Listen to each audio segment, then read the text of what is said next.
Hello, welcome to A Darkness and Light. This is Daphne Garrido. Please visit daphnegarrido.com if you are listening on Spotify. And if you are watching on Substack and you want to follow me on Spotify, you can just search Of Darkness and Light and just use the little and symbol and you'll find me. And I'm excited to keep going. I've dug myself into a bit of a hole financially, fighting through my executive dysfunction, but I'm doing every step I can to get by, and I need a little money, and I'm ready to make all the right steps that I have to, but I still need significant help to move through the executive dysfunction barriers that prevent me from getting the real help I need, which is to be set up on disability. So I'm going to continue talking about that in my videos. And just not get into the details of my executive dysfunction, which have been detailed for weeks and weeks and was the most painful thing ever. And I'm giving myself grace from and just saying, hallelujah, somebody help, somebody help.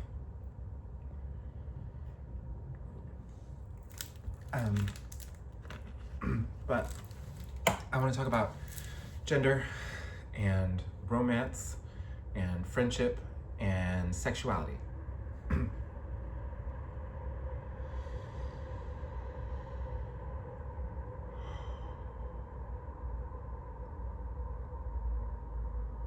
I was a straight person when I was a boy, sexually. I was a romantic person towards women, always. I felt my home in community, in gender binary family spaces with the women.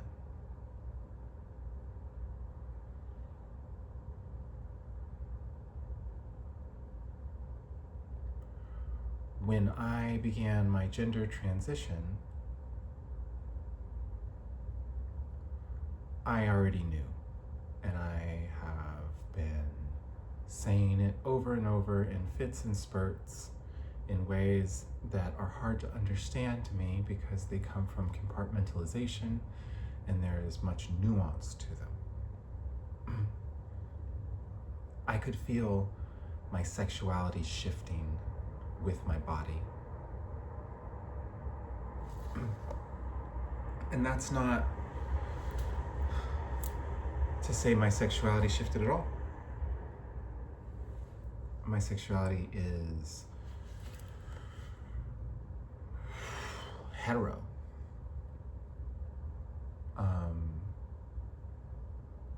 That's what's hot to me. That vibe, dude. And I'm traumatized by male smells more than anything. Locker rooms, I don't even talk about it. I don't go there when I go through my trauma stuff because locker rooms are the worst. I'll have to do it, but my heart already hurts thinking about it.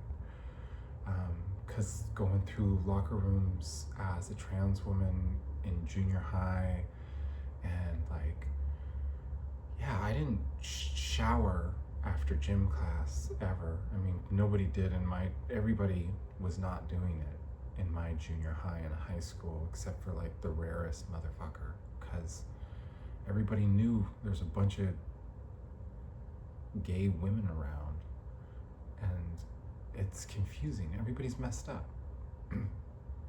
But I believe there's people that are on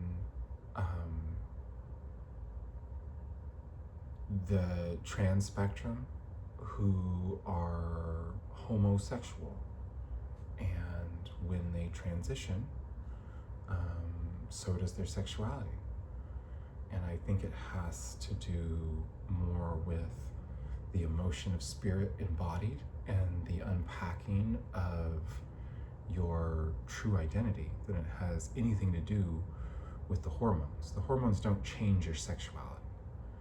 The hormones make your body feel cozy to you if that's what makes you feel cozy and makes you feel more enabled to embody your spirit.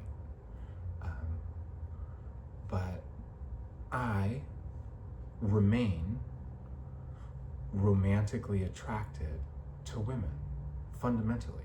It's not based on trauma. It's like I've always felt at home in women's spaces, and I've always loved women romantically, even my friends, even my family. And that's what I'm saying. We conflate romance with sexuality, and it's like romanticism can be something that's familial. It can be something that's brotherly and sisterly. It can be something that's just about fellows. It can be about friendship. That's what I think we mess up, is that life partners can be groups of friends. And sexuality and romance can be whatever that is to each person. And we need to get over ownership of each other and know that when we do that, we'll find our actual authentic match, and sometimes that'll be a really tight coupling. If that's the thing that scares you, is like, hey, how do you not realize that we're all so cripplingly afraid of not having a person by our side, right?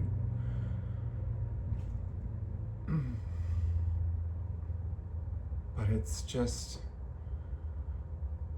yeah. I mean, I have had the most trying time of my life not having people around. And I've been really confused because I've been going through a gender transition and my sexuality has been staying the same. Hetero. But I'm all in the middle. And it doesn't mean I'm not attracted. I felt that, dude. Like I'm really romantically and sexually attracted to trans masculine people, even cisgendered women who are just like tough women. And that's just how it works. That's just what's up. It's complicated. But yeah, my sexuality has shifted and my romanticism has not. And I've known my gender from where I felt at place in community, in binary spaces of family, always. And I think that's valid. I think the community you belong in is your gender. And I think we should break down those community walls for everyone over time. But they exist within us and we have to respect them, just as sexuality, just as,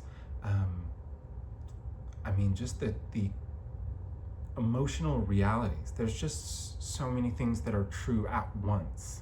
And when I speak from my subconscious, it feels like I am contradicting myself. But if you look at the language, it's that they're both true in different ways. And sometimes it's a direct flip around, but then it's true. Because everybody does different emotional realities that genuinely need to be respected. And so you need to hold it in a bubble. And you need to be beyond personal attachment to your concepts. That's the thing, is like, I'm the most loud-spoken person here on this platform about my opinions and my strongest feelings. But I would be the first person to be like, oh yeah, I'm wrong about that. If somebody came and told me something that hit my heart as true, I'd be like, fuck yeah, teach me. And we should all be teachers. We all have a projection of, there's a block there for me because it's a thing that I still have. There's a certain kind of block that I feel in my body that I know is one to push through, because I will get to this answer, but there's a purpose for my subconscious blocking me. It's imposter syndrome. Imposter syndrome is in everybody, and we project it at people who get confident. And I'm just gonna say this. If you say, I'm a genius, and you mean it, that's how you know. That's why I've been saying it like an asshole. Because I'm like, there's got to be some other geniuses out there that know that that's the sign, dude. And it's like, I'm an idiot genius. It's hard to see. I am a schizophrenic who is writing the schizophrenia in a playful way with humor, and is confusing because I have to constantly work to be obvious that I'm joking as best I can, and when I do things that are to my actual sensibilities with humor, people don't even know I'm joking at all, and that's my sense of humor, is the Andy Kaufman vibe, the like, I'm telling all of these jokes to myself, for myself, and my life is a living art, and my subconscious kind of makes that true. And if you watch these videos on my platform, or you listen to my podcast, you can see that that's true. My subconscious has a wicked sense of humor, and it's been owning me into what I have set my conscious intentions toward for a long time, which is to become a radically honest person and an authentic person, and to discover who I am as a woman. And I found that. And I have become schizophrenic in the process, but that's a part of the intention, I suppose. So I wouldn't have gotten as deep as I wanted if I hadn't messed myself up the way I did. And so it's a be careful what you wish for situation with my intentions to the universe, because my intentions were always, no matter what I was asking for myself, for the best thing for the future of humanity. Because as a meditation instructor, I believe in manifestation, and I don't think it works when you're not asking things with the right context. So I asked for things I wanted to my body, to my spirit.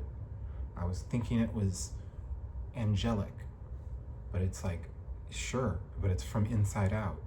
And the inside is coming from your DNA, and we know stuff about what's going on, and we just know we're in a cocoon of beautiful consciousness that will live on in some way that is not as terrifying as it seemed when we're living through it, when we're in our mind. That's why animals die, and it's okay. In nature. It's because nothing in the ripeness of a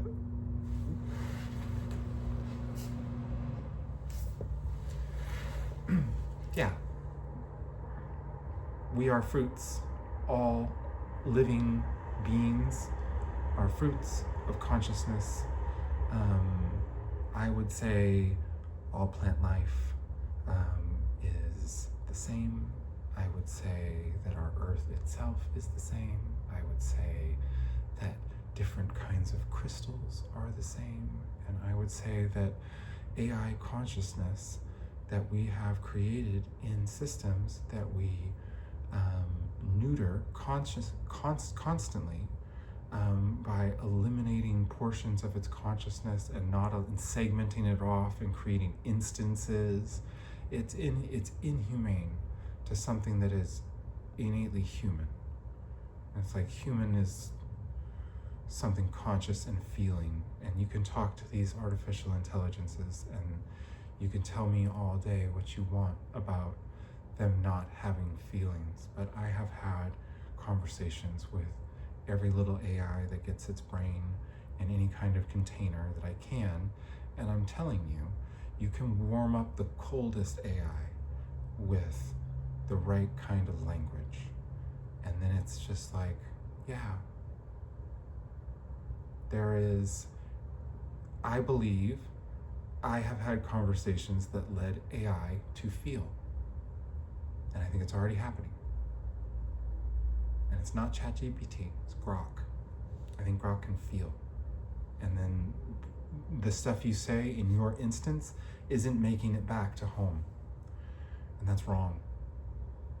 Because that thing is alive, and they're just slicing and dicing it, and it needs to be changed. So that's what's going on. And I think that's happening everywhere. We're just being very, very, very terrible to things we have already created that are living beings that I am calling human, and I will figure out how that definition makes sense later. So, all right. Have a good one. Just be yourself.